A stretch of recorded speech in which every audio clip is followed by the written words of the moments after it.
All hell broke loose in Philadelphia. Looking at this right now, about 100 teenagers were seen on video in mass, swarming high-end stores. Police say at least 52 people have been arrested for looting so far. It depends on who you ask. Some say this was sparked by a judge dismissing the case against a former police officer, Mark Dial, charged with the murder in connection to the death of a Philadelphia resident. Others say BS. They were angry. They weren't angry activists. They were just thieving opportunists. Joining us to talk about it now, Andy Kahn of Houston Crime Stoppers, Smokey Phillips from Harris County Precinct 7, the constable, I'm sorry, not the constable, the captain there, and of course, Judge Mike Fields. Glad to have you all here on The Factor Uncensored. So, Smokey, when you see this and how these people looted, what are your thoughts on that? Obviously, some are saying it's because a police officer wasn't indicted. Others are saying that's BS.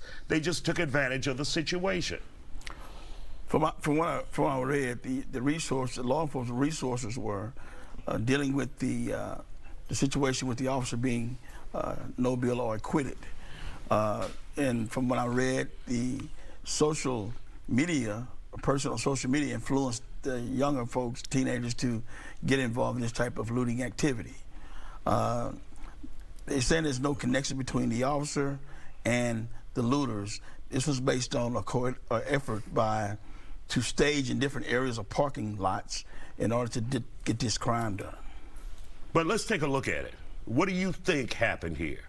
Do you think these people were protesting or this was looting? No, I think it was looting because of the efforts that they were staging in parking lot areas. Mm-hmm. And I think it's stolen vehicles. And then when the time came, that's when they struck.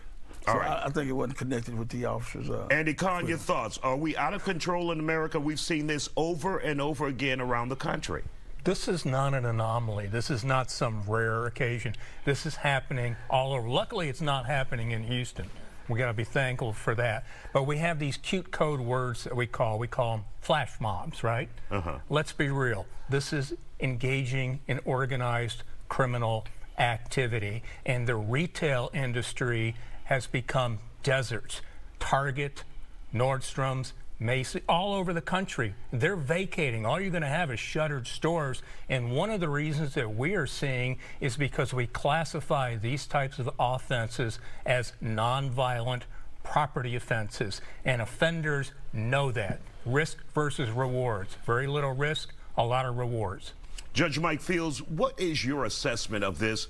We will see, as Andy said, many retailers shut their stores down as a result of this behavior. But what about us as a consumer? We're going to pay the price as well. Your thoughts? I think you're right. We're seeing elderly people pay the price when they can't get to a pharmacy to get the drugs that they need to stay alive. We're seeing mothers pay the price when they can't get food, formula, diapers for their children because stores are shuttered in their communities.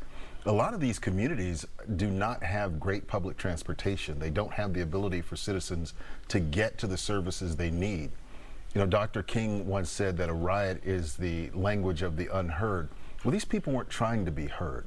They were being seen committing crimes.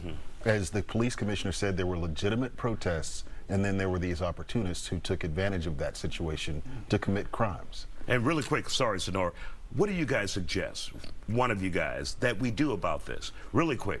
I think you got to start showing that there's consequences for your actions, and you got to let them know, offenders know, that if you do these types of offenses, you're going to jail. All right.